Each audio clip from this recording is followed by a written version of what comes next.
the play's the thing, with your host, Judy Sleed.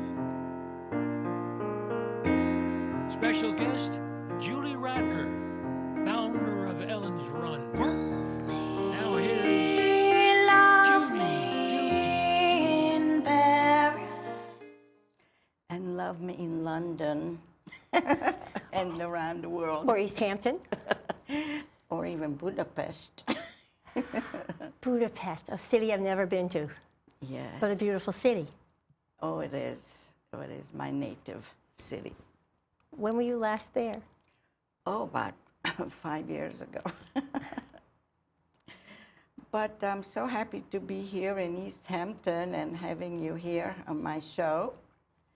And you look as beautiful as ever. You're kind. And I love that little necklace you're wearing with those little people on it. They're like all my sisters, or all my friends from Ellen's Run, or whatever they want to be. And this little necklace has a wonderful history. I bought it years ago in Guatemala, a bunch of them from some wonderful little street kids selling them. And sometimes I just take this necklace off and give it away. And I've done that so much that I think I'm down to my last necklace or two. But, you know, it's so funny. I can wear, whenever I wear this, it always gets a comment. Not if I wear something else, you know, some other piece of jewelry. But this always, it's happy. It is. You know. It's adorable. Thank you. And it's cheerful. Yes, I think of little kids dancing. Well, that's, I can't, you know, that's what it's like. It's Yeah. a bunch of little girls, Yes. or as I say, sisters, or my Ellen's Run sisters. Yes. You know, my wonderful friends I've made. And Ellen's Run is an organization that you founded, you started, how many years ago? Would you believe it was 1996? So this is our 15th Ellen's Run coming up. It's fabulous. I mean, anyone who could persevere for 15 years with one thing is already... I know, one needs to question that, right? That's a long time, and you keep it up, and you're doing a wonderful job. You know, when I started this, I didn't know that I would keep it up. I didn't know what I was getting myself into. But you know, I really love what I do. And I love that it gives meaning to my sister's life. That because she was here and she walked the earth and what mattered to her, I'm able to carry on. And that means a lot to me.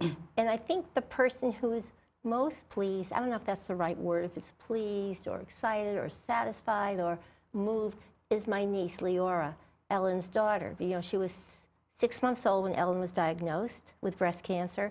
She was 6 years old when Ellen died. And now she's going to be 22 years old. And I started Ellen's Run so she would remember her mother. Or Keeps her memory alive. It would keep Ellen's memory alive, and Leora would know that her mother was extraordinary and that she accomplished a great deal in 42 short years. And Leora knows that, and I think she's very proud. And she graduated college in May, and all of a sudden she has this hunger to know more about her mother. And my brother-in-law, Leora's father, saved my sister's papers, her letters, her writing, and Leora now is discovering all this. It's really interesting in finding out about her mother and what she cared about and what was of an interest to her. And something that's I find interesting is my niece, as I said, just graduated from college. She just recently became interested in Roma, or gypsies, and she's been reading a great deal about the Roma. And so she was going through my sister's papers. A Roma. Roma, like gypsies. You know, like Roma as in R-O-M-A, as in gypsies in Europe. Oh, I thought you meant maybe aroma. Aroma. I didn't know. Well, that's my poor diction, you know, that's just... So, but what's so fascinating is, without knowing... How come I never knew gypsies were called Roma? Because my mother used to say that I was a gypsy, that she picked me up from a gypsy camp. Did she really? Yeah. Why did you do that? You must have been some character. Well, but she never said Roma. I think that might be another term. You know, I don't know when the term Roma came into common parlance, even though I've read about gypsies myself. But what's interesting is Leora, in and of her own, has developed this incredible interest in gypsies. And she's going to live in Prague for a year, and one of her interests is to find out more about gypsies when she's in Prague. She wants to learn Czech. But isn't that interesting that... She should go to Hungary. There's more gypsies there. I'll tell her. But isn't that interesting? Mother and daughter, without knowledge of it, my niece has this whole interest that follows my sister's interest. Oh, she was interested in different nationalities and... Well, Ellen was interested in studying about gypsies and learning about them. Leora had been studying about gypsies and came across Ellen's papers and found out that Ellen had the same interest. So I'd love to know more about them, since I was told that that's where I came from. I think they have a wonderful culture that's been much maligned, and that and it's a very interesting culture. Even though we're not here to discuss gypsies, and I don't know enough to be really intelligent. Just, Well, all I know is gypsy music. Beautiful. Yes. It's very fiery and emotional and passionate. Right. So getting back to Ellen's run, you're going to have this yearly run in August. Right. This is our 15th yearly run. Who knew? Yeah, but it's like once a year. Once and there's a year. a lot of preparation for it. Yes, you want as many people run as I say it softly. My goal, my wish, it would be 1,500 people, 100 for every year. I want to say it softly because I don't want to intimidate anyone. But runners are a wonderful group of people. They're not rowdy. People who run, they come, they want to run, do their race, and go home. But I would love to have 1,500 runners. I think it would be fantastic. We're going to make this a great celebration. And I'm going all over town, and here is the application Exactly. form. And I go from door to door. Thank you. And I give it to the people, especially when they're young. I give it to them personally. I said, you could do this thing. Come run. It's fun. It is. It's Yes, it is. And to prepare this, you have meetings in your house like once a month or every other month? Well, right now that it's getting closer, once a month. I have, as you know, a wonderful committee of volunteers, and everyone pitches in to the best that he or she is able. But it's wonderful. And, this year, everyone has taken race applications to give around. Just today before I came here, our posters came. So, I'm going to email our committee and say, okay, the posters are here. Would you please come and take them and make sure to put them around town? So, and that would be great, because that's how we get the word out, and by being on your show. But it does take a while to... watching us. I hope so. Oh, Yeah, yes. there's a lot of preparation. Yeah. It gets intense the last month, but it's really a whole year in terms of fundraising, writing to companies. We make a lot of our money through corporate support and foundation support, as well as through runners who sign up for the run. You can sign up for the run by either using a race application. A person can go online to our website, which is www.ellensrun.org, and download an application, or click on a little link that says Run Race Register and sign up online, which is really easy and painless. And one can also create a team online, and a team is 5 people or more who decide to run. It could be, we could have a Judy's team, and it could be all your fan club, and you can make your own T-shirt, and you get timed individually. It's not as if you get timed individually whether you're on a team or not. Some people ask that question, and it's the same amount of money. It's $25 in advance, and $35 for everyone on race day. People under 12 and people over 65 are $20 in advance, but everyone, regardless of their age, is $35 on race day. And you get one of our fabulous T-shirts. And we have a beautiful color this year, though we won't tell anyone until the day of the run when we give out the T-shirts. That's our little surprise. Yes, sort of. I have all the colors that we had so far. Right. Well, I have a T-shirt from every year, and I gave one of our volunteers all the T-shirts, and they're going to put them on like a big clothesline. Yeah. So that we'll have a T-shirt from every year. And then we should have a big question mark for this year. I always have a problem to decide what color to wear. You do? Yes. I would have a problem, but I figure I might as well wear the new T-shirt. So I just wear the new one Well, every year. Just like when I come on this show, I have a big problem what to wear. And also some days I said, now, which color shall I go? Which Ellen? Because people do stop me. And they ask me, oh, you volunteer? What you volunteer? In the back it says, volunteer. Volunteer, yes. Do you know, I've seen our T-shirts in different places around the country. I was in Florida once visiting my mother, and there was an Ellen's Run T-shirt.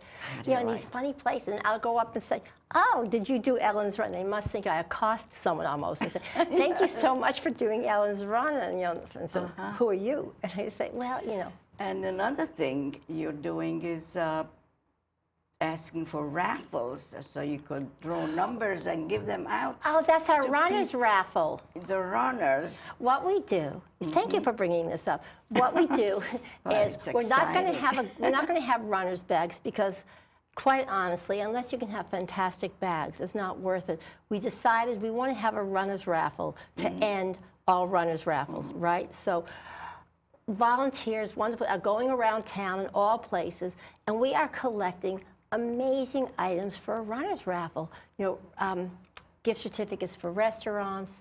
I have a 3-month gym membership.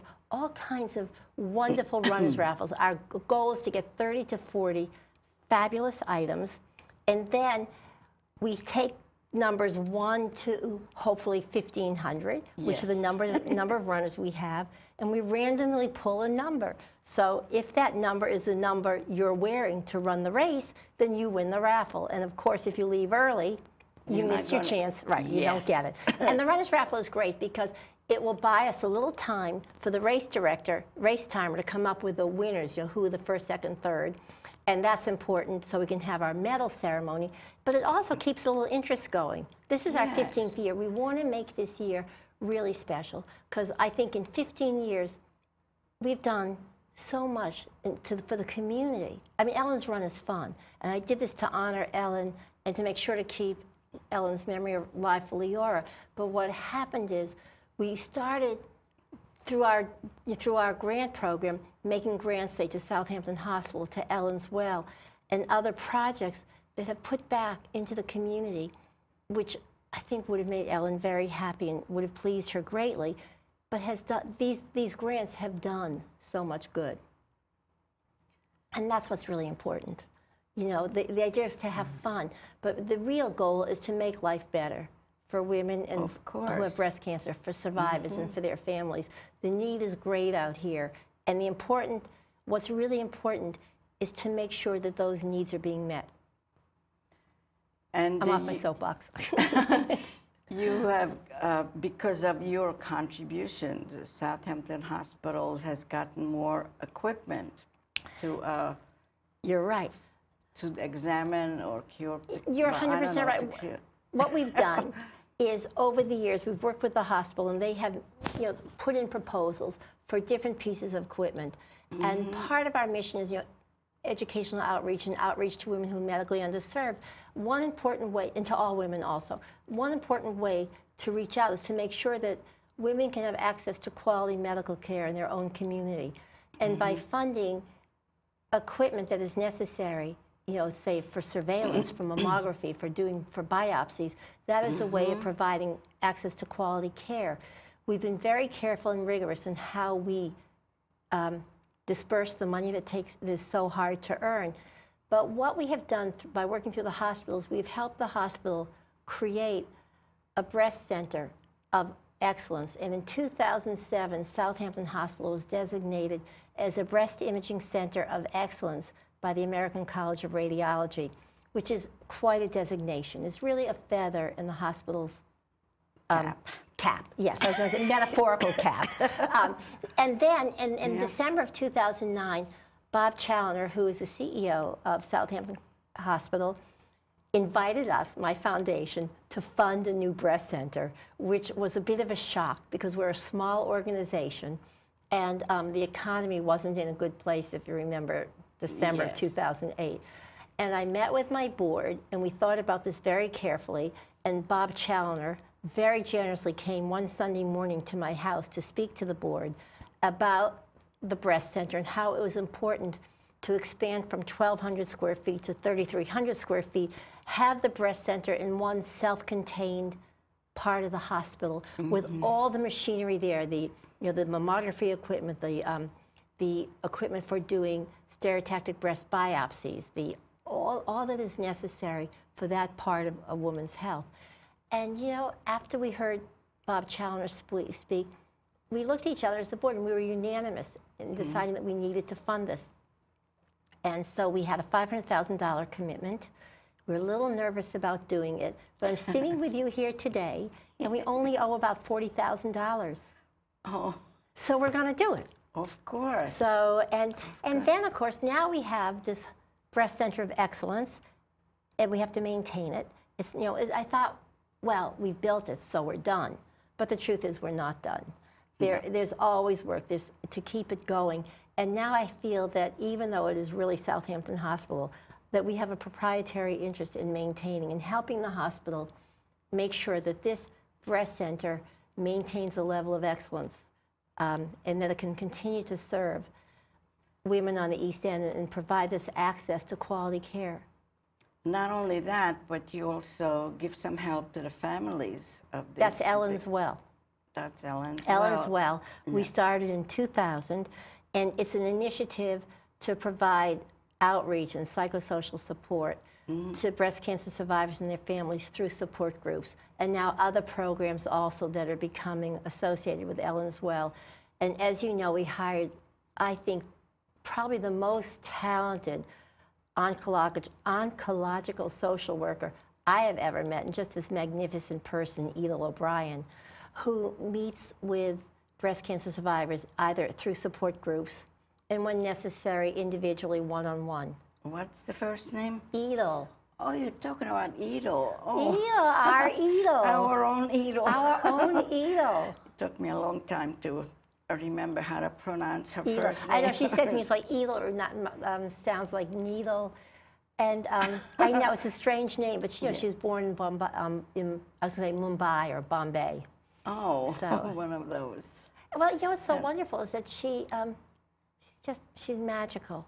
Her listening, her understanding, she brings an incredible, I think, amount of training, as well as all these, she's kind of an amalgam of different spiritual practices. And it comes out in the way she listens and what she offers to people.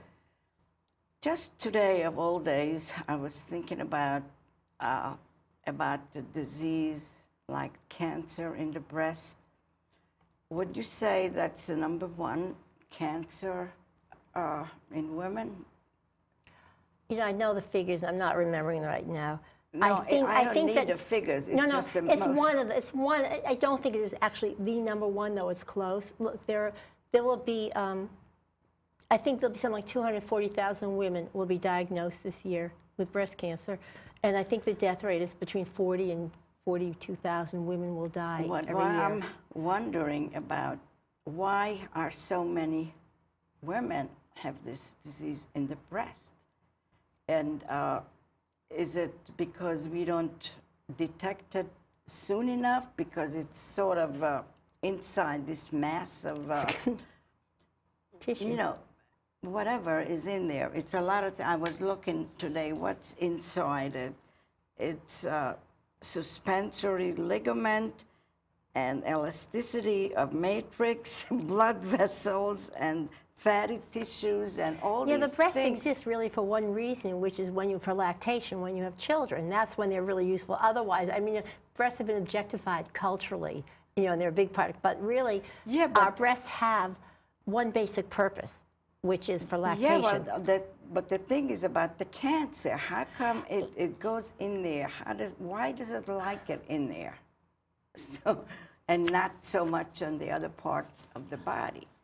I think, I'm not a doctor, but I think that there are other parts of, unfortunately, cancer goes to many, many parts of the body. Maybe not with the same numbers as breast cancer, but it tends to find every part of the body. I think don't you think that's more so there than... It could be related. Look, there's been a lot of research on why the breast, and it has to do with hormones.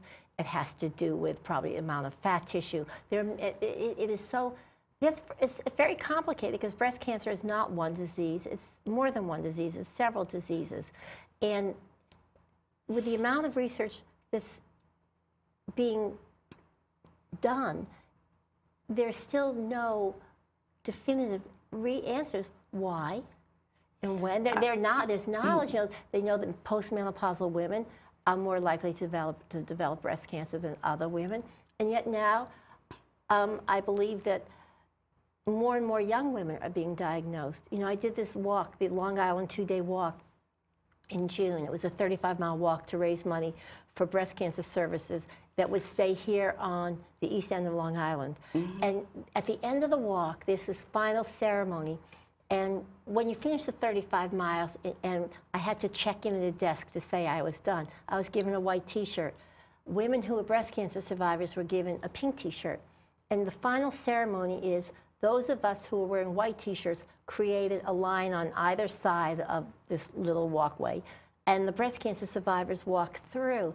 And what was stunning to me, in not a good way, were the number of young women I saw who were wearing pink T-shirts. And young women, some of them with little children.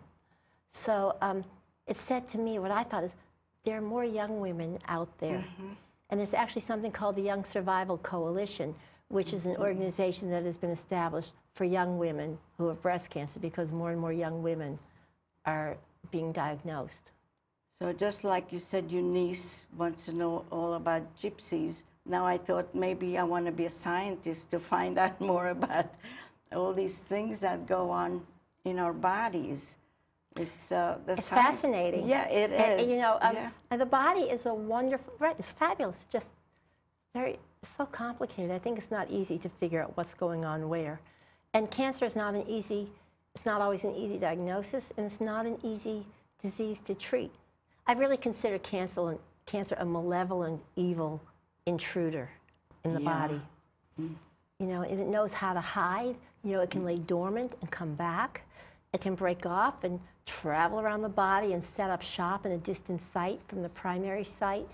I just see it as so evil. It is. So that's why I think I want to become a scientist now. Well, study all that. Learning is a lifelong process. Yes, it is. So yes. Not too late. No, this is just, so you talked about your niece. What about your daughters? My daughters. Yes. In terms of what I do, or well, just who they are? About the bean. We have to talk we about have to talk the about bean. the bean. Elias the bean, my little grandson. Yes. He's the new. I said to to Sam, he's the new man in my life. This little baby. Yes. I just adore him. And when he smiles, I feel as if the sun is shining on me. It's like a blessing on my life. He's this cute little smile and these twinkly blue eyes. Very and how sweet. old is he? 4.5 months. 4.5 months. I think he's 21 weeks old today. He's still pretty little. And that's your older daughter's My younger daughter's child. Your younger My daughter. younger daughter. That's Lizzie, who's my younger daughter. My older daughter is Rebby, or Rebecca, and she lives in Greenpoint in Brooklyn. Oh. And she's the artist. She's the artist. Yeah, she's great. So, and she's a proud aunt. Exactly. Yeah. Exactly. And doesn't she say, I want one of those? I think someday she will. Yeah. I think, I forgot how much work babies are. Oh, yes. I don't get tired, and I love having him, but babies are high maintenance. Oh, yes, I remember. But they're great. Yes, I love babies. It's such a precious time because it really is a fleeting time. They're tiny and little for such a small window. Yes. When you look back, it just went all too fast. When my older daughter started kindergarten, I remember her first day of kindergarten in her little uniform, and they wore these little pink ballet shoes. And then a wink of an eye later, she was graduating from high school. It's like it was over. Yeah. You know. Yeah, I have similar experiences. I remember pushing the baby carriage and telling them, because we just moved out to Long Island, and I said, oh, that's where you're going to go to high school. And before you know it, they already graduated from high school. Isn't that amazing? Yes. But your kids still live around you? No. Then you No. get to go visit them. You get to travel. Yes, yes. I have to pack my bag and go visit. Nice. Interesting places? Where do you go? Well, my son is in Texas, San Antonio, and my daughters are upstate. I go there on the thruway. That's what I thought. That's why you asked me Yeah, before the show about yeah. the thruway. And I was just confused. Thruway, expressway. Yeah, It's a they're road. Two different things. Yes, Definitely yes. a road. So just to very quickly, you're also going to have a very good party Oh, after my. it's all over. No, before. The party is our kickoff. The party comes the it's a night kickoff. before. Oh, the night before. It's from 6 to 8, and it's going to be at the home of this lovely gentleman whom I've not met, but he was seems so really generous. nice. He's so generous to do this, and he happily and spontaneously agreed to do this when Linda Shapiro, our event planner, approached him. His name is Michael Hertenstein, and he and his partner Christina Hale are hosting our event at their home. Which I went by to see the home in February when the snow was higher than my car. Oh. So, and it looked beautiful even then. And I've driven by a few times. It abuts the polo field. It's very beautiful. And that also is a part of the fundraiser. It's part of the fundraising. Yeah. The party is the night before. It's like a kickoff. And it's a big celebration. And this year we are actually honoring 3 people. Stephen Klein, his sister Hope Klein, and Donna Karen. And we chose to honor these 3 people specifically because Stephen hosted our party last year. You know, he's this extraordinary photographer and who's done beautiful work. And he just... And how can people go to this party okay, if how they can we want go? to just This is very, very easily. You can go to the ellensrun.org website, Yeah. and there's a picture of our invitation up, and there's a way to sign up for the party there. You can call. I'll give you 2 phone numbers to call. One is our event planner, Linda Shapiro, 631-329-5480.